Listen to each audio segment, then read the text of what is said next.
তাহলে দেখো প্রোফেজ 1 এর যে প্রথম ধাপ লেপটোটিন, আমি তোমাদেরকে যে গল্প বলছিলাম কি বলতো, যে হিরো আর হিরোইন প্রথমে কি আসবে, কাছাকাছি আসবে। এখন কোষের নিউক্লিয়াসের মধ্যে পানি আছে বা কোষের মধ্যে পানি আছে, এই 1 নম্বর ক্রোমোজোমের সাথে জোড়া তৈরি করতে যাচ্ছে। তাহলে তাদেরকে খুঁজে পাওয়া কখন সহজ, পানি কোষের মধ্যে বেশি থাকলে নাকি বের করে দিলে? পানি বের করে দিলে খোঁজা সহজ। তাহলে এখানে শুরুতেই কি ঘটবে, নিউক্লিয়াসের জলবিয়োজন ঘটবে। জলবিয়োজন ঘটার পর ক্রোমোজোমগুলোকে কি হবে, দৃশ্যমান দেখা যাবে। তাহলে ক্রোমোজোমগুলো দেখা যায় এবং এই পর্যায়ে ক্রোমোজোমের গায়ে অনেক ক্রোমোমিয়ার দেখা যায় এবং ক্রোমোজোমগুলো কি হয় দেখো, এই পোলের দিকে বিন্যস্ত হয়। 1 নম্বর জোড়া 1 নম্বর জোড়ার সাথে 1 নম্বর ক্রোমোজোম 1 নম্বর ক্রোমোজোমের সাথে একটা জোড়া তৈরি করবে, বলছি না আগে কাছে আসবে। 2 নম্বরটা 2 নম্বরের সাথে একটা জোড়া তৈরি করবে। এমন সুন্দরভাবে সজ্জিত হয়, দেখে মনে হয় যে একটা ফুলের তোড়া। এই জন্য এই কন্ডিশনটাকে বলা হচ্ছে ফুলের তোড়া বা বুকে স্ট্রাকচার। তার মানে তারা এখানে তো শুধু একটা ক্রোমোজোম, কিন্তু মানুষের ক্ষেত্রে এখানে কতগুলো থাকবে, 23 জোড়া। তাহলে 23 জোড়া যখন সুন্দর করে একটার সাথে সজ্জিত হবে, এটাকে একটা ফুলের তোড়ার মতো দেখায়, এটাকে বলা হয় বুকে। আর ক্রোমোজোমগুলো বিন্যস্ত হয় পোলের দিকে, পোল মানে কি, মেরু। তাহলে মেরুর দিকে বা পোলের দিকে বিন্যাস হচ্ছে, এই জন্য এই ঘটনাটাকে পোলারাইজড বিন্যাস বলা হয়। তার আমরা বললাম লেপটোটিনে কি, ক্রোমোজোম, প্রত্যেকটা ক্রোমোজোম তার সঙ্গীকে খোঁজা শুরু করবে। খুঁজতে হলে কি হবে, পানি বের করে দিতে হবে, নাহলে খুঁজে পাবে না। পানি যদি বের করে দেয় একটু খাটো মোটা হওয়া শুরু করবে, তাদেরকে আমরা তখন দেখতে পাবো, কি দেখতে পাবো, ক্রোমোমিয়ার দেখতে পাবো। এরপর দেখো তারা যেহেতু 1 নম্বর ক্রোমোজোম 1 নম্বর ক্রোমোজোমের সাথে জোড়া, 2 নম্বর 2 নম্বরের সাথে জোড়া, তখন তাদেরকে একটা ফুলের তোড়ার মতো দেখায়, এই জন্য বলা হচ্ছে কি ফুলের তোড়া অথবা বুকে। আর ক্রোমোজোমের এই বিন্যাসটা কোথায় ঘটে, পোল বা মেরুর দিকে। পোল থেকে নাম আসছে পোলারাইজড বিন্যাস। তাহলে এই 2-3টা কথা মনে রাখলেই হবে। এরপরে দেখো জাইগোটিন ধাপে কি হয়। জাইগোটিন কথাটা অর্থ জাইগোটে কি হয়, 2টা ক্রোমোজোম কাছাকাছি আসে না, মিলে যায় না। এখানেও সেম ঘটনা, বাবার 1 নম্বর ক্রোমোজোমটা মায়ের 1 নম্বর ক্রোমোজোমের খুব কাছাকাছি এসে দেখো একটা জোড়া তৈরি করবে। এখানে মাত্র একটা ক্রোমোজোম দেখানো হয়েছে, কিন্তু মানুষের ক্ষেত্রে এরকম কয় জোড়া থাকবে, 23টা জোড়া থাকবে। বাবার 2 নম্বর মায়ের 2 নম্বরের সাথে একটা জোড়া তৈরি করবে, কিন্তু এটা কার দেহে বলো, আমার দেহে।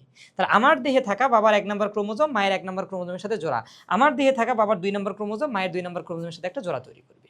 এই জোড়াটাকে বলা হয় বাইভ্যালেন্ট। জোড়াটাকে কি বলা হয়, বাইভ্যালেন্ট। বাই মানে হলো 2, তাহলে 2টা ক্রোমোজোম মিলে যেহেতু জোড়া তৈরি করছে, এজন্য এর নাম বাইভ্যালেন্ট। আর জোড়া সৃষ্টি হওয়ার পদ্ধতিটাকে বলা হচ্ছে সিন্যাপসিস।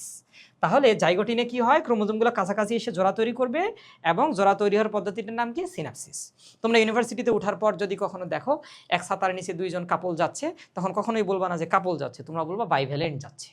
তোমরা একটু সায়েন্সের স্টুডেন্ট না, তোমাদের মধ্যে একটু পশনেস, বায়োলজিনেস থাকতে হবে, হ্যাঁ, এই জন্য বলবা কি যাচ্ছে, বাইভ্যালেন্ট যাচ্ছে। এরপরে দেখো বাংলা সিনেমার কাহিনী, তাহলে প্রথমে কি আসলো, ওই যে বলছি যেহেতু আলাদা হয়ে যাবে, কাছাকাছি আসবে, কাছাকাছি এসে পরের ধাপে কি করবে, এই যে একটা ক্রোমোজোম আরেকটা ক্রোমোজোমকে আলিঙ্গন করবে। তাহলে ধরে নাও এই একটা ক্রোমোজোম, তাহলে এই ক্রোমোজোমের সাথে তার হোমোলোগাস বা সমসংস্থ ক্রোমোজোম কি করবে, আলিঙ্গন করবে। হ্যাঁ, এই আলিঙ্গন যখন করে তখন এখানে এক্স আকৃতির একটা জোড়াস্থল তৈরি হয়েছে না, এই এক্স আকৃতির জোড়াস্থলটাকে বলা হয় কায়াজোমা। এই কায়াজোমার মধ্যে কয়টা অংশ দেখো তো, 4টা, 1 2 3 4, এই জন্য এই দশাটাকে বলা হচ্ছে টেট্রাট। টেট্রাট মানে 4, টেট্রা মানে 4। আর কায়াজোমা সৃষ্টির পরে কি করবে, ওই যে বলছি বাংলা সিনেমায় কি আদান প্রদান করে নিবে, গিফট আদান প্রদান করে নিবে। তাহলে কাছাকাছি আসলো, হাক করলো, এরপর গিফটের আদান প্রদান করে নিবে। হলুদ ক্রোমোজোম তার একটু অংশ ভেঙে লাল ক্রোমোজোমকে দিবে, লাল ক্রোমোজোম তার একটু অংশ ভেঙে হলুদ ক্রোমোজোমকে দিয়ে বলবে তুমি তো একটু পরে আমার কাছ থেকে আলাদা হয়ে যাচ্ছ, আমার এই অংশ যতদিন তোমার মধ্যে থাকবে মনে রাখবা আমি তোমার সাথেই আছি। পুরাই টিপিক্যাল বাংলা সিনেমা, তাই না? আচ্ছা, ওকে, ঠিক আছে। তাহলে দেখো এই যে তারা একটু অংশ কি করে নিবে, বিনিময় করে নিবে, এই ঘটনাটার নাম প্যাকাইটিন। তাহলে প্যাকাইটিন ধাপে টেট্রাট, কায়াজোমা এবং ক্রসিং ওভার ঘটবে। ফাইন। তাহলে দেখো এই যে পরের অংশে কি করে নিছে দেখো তো, তাহলে ক্রোমোজোমের একটু অংশ তারা অলরেডি কিন্তু বিনিময় করে নিছে। দেখো আগের ছবিতে লালটা লালই ছিল, নীলটা নীলি, কিন্তু পরের ছবিতে দেখো লাল আর নীলের মধ্যে অংশের কি ঘটছে, একটু সংমিশ্রণ বা ক্রোমোজোমের আদান প্রদান ঘটে গেছে। এই ঘটনাটাকে বলা হয় ক্রসিং ওভার। গিফটের আদান প্রদান শেষ, এখন কি শুরু হবে বলো, গিফটের আদান প্রদান শেষ, এখন চলে যাইতে হবে বাড়ি, আপন আপন বাড়ি মানে আপন আপন শুক্রাণুতে। কিন্তু তখনই কি হবে, বলছিলাম যে নায়ক নায়িকার হাতটা টেনে ধরবে, বলবে আর কিছুক্ষণ থেকে যাও, এখনই যাইও না। তাহলে এই যে দেখো যখন ক্রোমোজোমগুলো কি হবে, অংশের বিনিময় শেষ, এখন তাদের মধ্যে বিকর্ষণ মানে বাড়ি যাওয়ার পালা, আলাদা আলাদা শুক্রাণুতে চলে যাওয়ার পালা, কিন্তু তারা এই কায়াজোমার স্থানে বাধাপ্রাপ্ত হবে, মানে হাত টেনে ধরছে যে এখনই যাইও না। তাহলে এখন কায়াজোমা যদি থাকে কয়টা, দেখো খুব মনোযোগ দিয়ে চিন্তা করো, মনে করো এটা একটা ক্রোমোজোম আর এটা একটা ক্রোমোজোম, তাহলে এদের কায়াজোমা তৈরি হয়েছে একটা।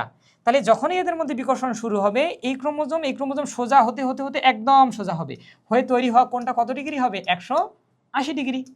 কিন্তু কায়াজোমা যদি হয় 2টা, মনে করো এখানে একটা কায়াজোমা, আবার এখানে একটা কায়োজোমা, তাহলে এই যে একটা কায়োজোমা, এই একটা কায়োজোমা, তাহলে দুইটা কায়োজোমা, এটা একটা ক্রোমোজোম, এটা একটা ক্রোমোজোম, একই রঙে আর্ট করলাম, কনফিউজ হইও না।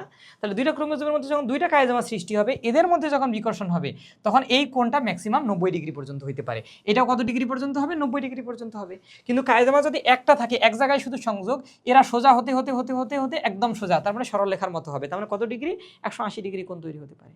তাহলে ডিপ্লোটিন ধাপে কি হবে? বিকর্ষণ শুরু হচ্ছে, তাদের বাড়ি যাওয়ার পালা, তারা প্রান্তের দিকে চলে যাবে, এই ঘটনাটাকে বলা হয় প্রান্তীয়করণ। এবং একটা কায়োজোমা থাকলে কোণ কত ডিগ্রি হবে? 180 ডিগ্রি। দুইটা কায়োজোমা থাকলে কোণ কত ডিগ্রি হবে? 90 ডিগ্রি। এরপরে আসো কি হবে? এই ক্রোমাটিডগুলোর উপর ধাত্র পদার্থ জমা হবে, এটাকে বলা হয় ডায়াকাইনেসিস। ডায়াকাইনেসিস ধাপে আর তেমন কোনো কিছু চেঞ্জ ঘটবে না। এরপরে প্রোফেজ 1 তো শেষ, এরপরে মেটাফেজ 1, অ্যানাফেজ 1।